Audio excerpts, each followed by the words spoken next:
Сегодня, ребята, мы будем делать светозвуковые эффекты космических боев. Мы должны заменить этот двигатель на пьезоизлучатель.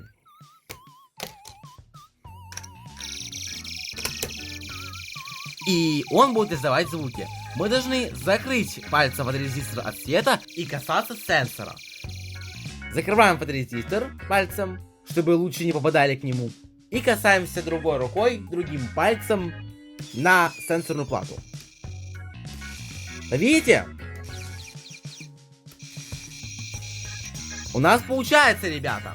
А теперь давайте попробуем одновременно управлять сенсором и фоторезистором.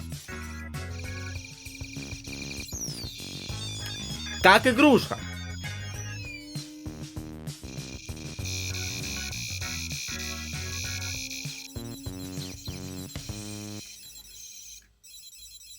Ну, на этом все, ребята. Спасибо всем за просмотр. Пока!